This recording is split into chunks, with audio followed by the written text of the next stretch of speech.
Reddit Ask Me Anything. I am Daryl Davis. Black man who befriended KKK members. Ask me anything. I did not join the Ku Klux Klan. There are no blacks in the Klan. Common sense dictates that if blacks were allowed to join the KKK, the Klan would lose the very premise of its identity. Rather than accept everything I am told or have read about a subject, I chose to learn about it firsthand. I met with Klan leaders and members from all over the country and detailed my encounters in my book. How did your family feel about it when you started to integrate with members of the KKK, particularly knowing how dangerous it could be for you? How do they feel regarding the fact that you have still maintained contact with former members?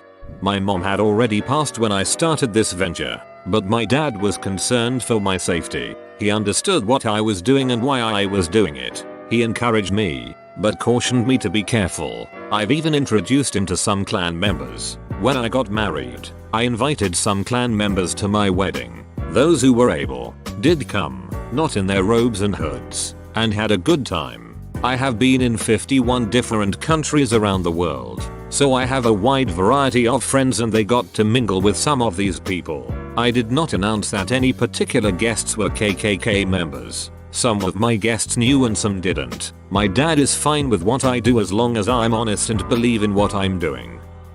What made you decide to take the time to do this? Did you think going into it that you would have as big of an impact you clearly have now? Thanks a lot.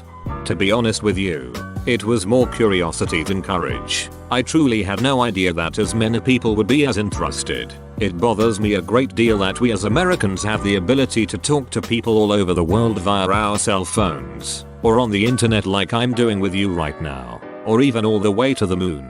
We Americans invented that technology, while Neil Armstrong was walking around up there talking about one small step for man, but one giant leap for mankind. We could live with him via satellite radio phone from NASA, so how can we talk to people around the world and on the moon?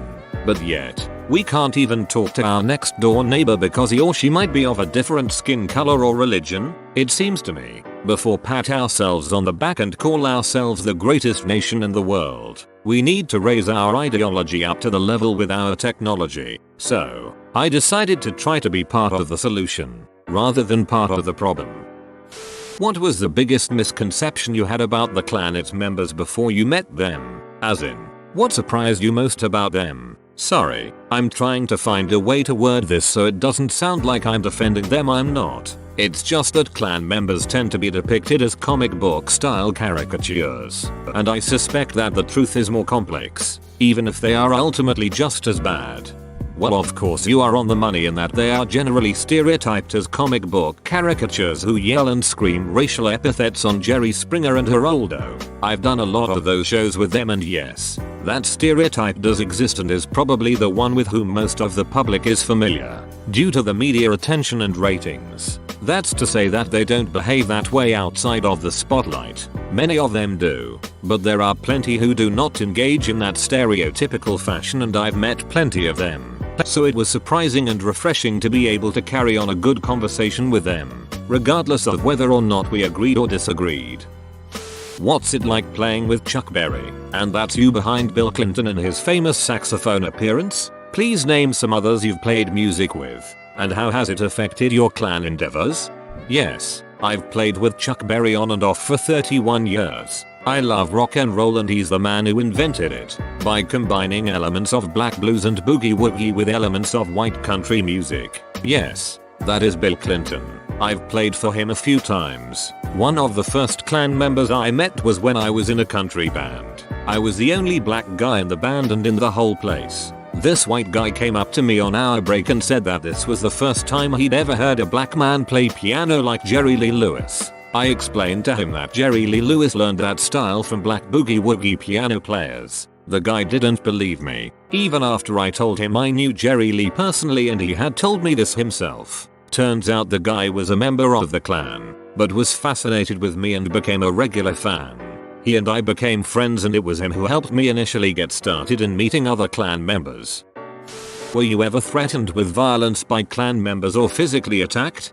I interviewed numerous KKK members and neo-Nazis all over the country and continue to do so. Most of them have been very cordial and cooperative. There were some who flat out refused to talk with me. There have been a number of threats, but only a few physically attacked me. Can you elaborate more on the attacks? Were you seriously injured? How many people attacked you? Do you bring some sort of weapon to the interviews? I was not seriously injured. I've faced knives and guns and of course fists. I've had to physically fight upon occasion. But that is not my first resort. I did not carry any weapons to my interviews. On one occasion, it was only one Klansman who attacked me. On another, it was 3 of them. I won. Both physically on the street and legally in court. For my master's research, I analyzed local, Little Rock, ARC, newspaper coverage of the 1922 county elections, which were essentially hijacked by the Klan, giving the local Klan full reign of local politics. However, back then the organization wasn't known so much as a hate group, but rather a trendy club that promoted good Christian morals, anti-liquor, anti-lawlessness, etc., in a time of rapid urbanization, which made them extremely popular in rural places, like the South. Of course, they were also anti-Catholic, anti-Jew, anti-race mixing, etc., and became violent, floggings of town drunks, bootleggers, etc., as the Klan's popularity rose and it was more acceptable, which I think, as always, late 1800s, 1920s, 1960s, leads to their rightful negative image and subsequent drop in popularity. My questions. Did you ever encounter Klansmen who preached non-violence? What was the highest ranking Klan member you ever interviewed? Did you ever find yourself thinking, whoa, this is a really nice, smart guy, what the hell is he doing in the Klan? Great question. I interviewed many of the highest ranking Klan leaders all the way down to rank and file members. The hierarchy is this: Imperial Wizard equals national leader, like a president. Grand Dragon equals state leader, like a governor. Great Titan equals county leader, like a county executive or manager. Exalted Cyclops equals district leader, like a mayor, councilman, alderman. And then rank and file members. You also have chaplains, recruiters, secretaries, treasurers, and other minor officers at each level. There were indeed a few moments of, why are you in the Klan? I didn't just think it, I flat out asked these men and women. By the way, the KKK is very male chauvinistic. There are plenty of women in the Klan, known as Klans ladies or Klanswomen, but cannot hold the highest titles. Some of the really smart and nice guys actually became members because of their own insecurities. They knew they were smarter than everyone else in there and it made them feel superior and was an ego stroke, which they were not getting from their smart peers on the outside. I imagine you encountered a lot of people who held these beliefs because they were encultured by family to do so. Did you ever interact with the children that were being shoved this bullshit? If so, what was the worst case you experienced?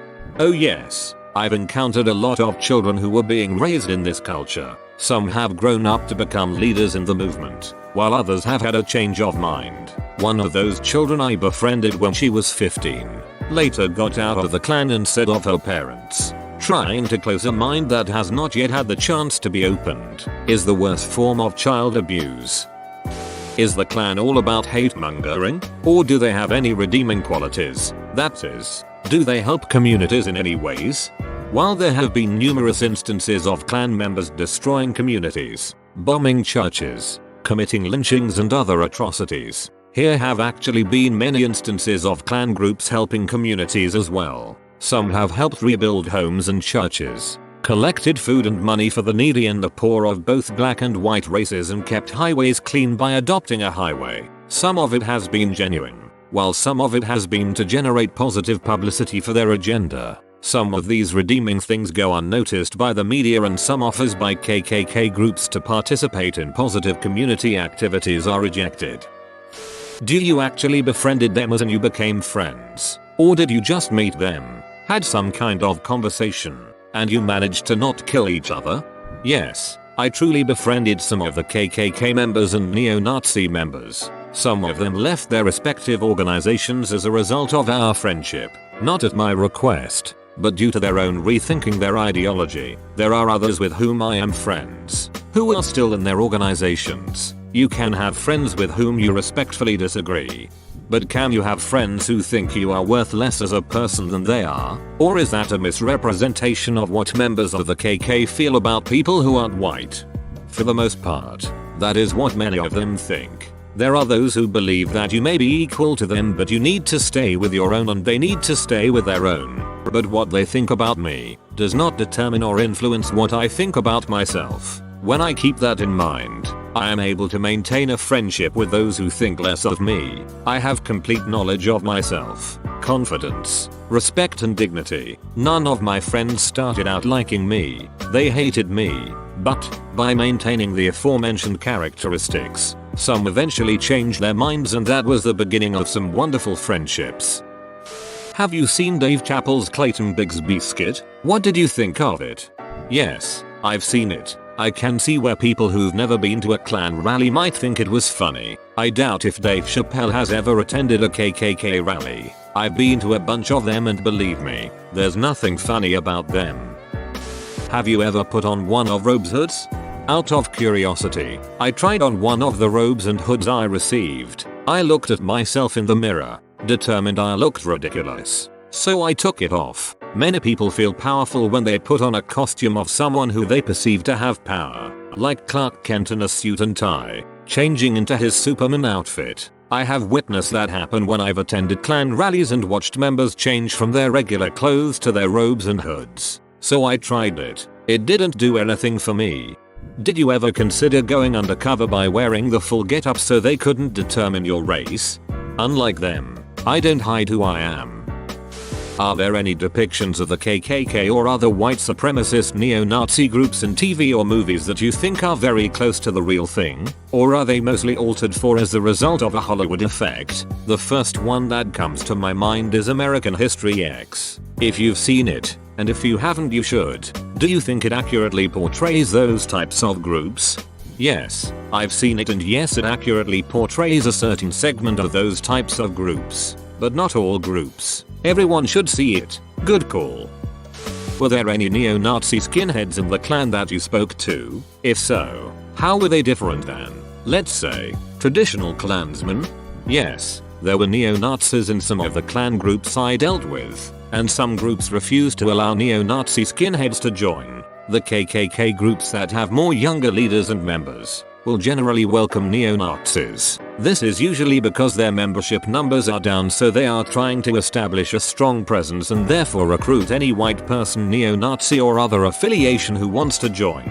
The older, more established KKK groups with older leaders and members usually refuse to let neo-Nazis join. Why? Because even though the ideology of white superiority is similar, many of these older people or their fathers fought in World War II against the Nazis, so their stance is, I, or my father, fought the Nazis in Germany. Why would I want to let them join me now? Or, one of their family members was killed in the war against the Nazis, so they resist aligning themselves with anything with a swastika. Do you think that some old members who befriended you would now stop talking to you because the story went viral? No, we will still talk. One of them called me this morning. They know where I stand. I can sit in their living rooms and disagree, and they can sit in mine and express offensive views without any fear of retaliation or impact upon our friendship. Whoa, you made it to the end? You're a ducking beast. I'll cut you a deal. Smash like and subscribe for more curated content. It's free and that's a great price.